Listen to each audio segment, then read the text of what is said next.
So during World War II, many people from the islands off of Split went to Egypt for safety, and ironically, both of my parents were in Egypt at the same time. And there was, I think the camps were lettered A and B, and my mom was in Camp A, and I believe my dad was in Camp B, or vice versa.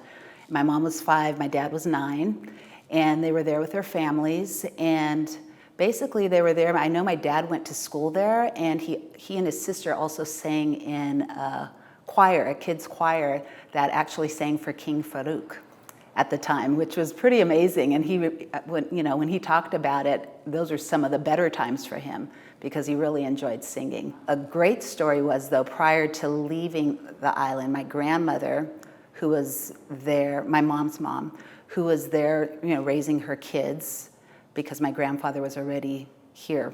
He came prior to the war. The Germans took over their house, and so they lived in the attic.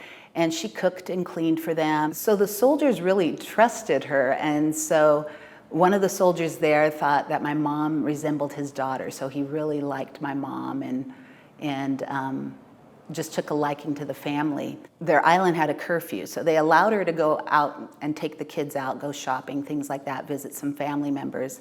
And she had it in her mind that she was going to leave. And so they went into the hillside. And the hillsides are very similar to the PV hillsides here. And somebody in the family made all the kids slippers, white slippers. And my mom remembers this like it was yesterday, and she was the youngest one. And she said they went to a family member or a friend's house, and it was after curfew, and they just kept the house dark. And I guess soldiers were patrolling and saw a white slipper and questioned them, like, what are you doing here?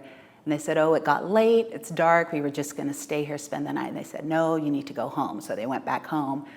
Following week, they did it again, and they escaped to Bari. And then from Bari, they went to Egypt. And it was just amazing what my grandmother went through just to get her young kids to safety.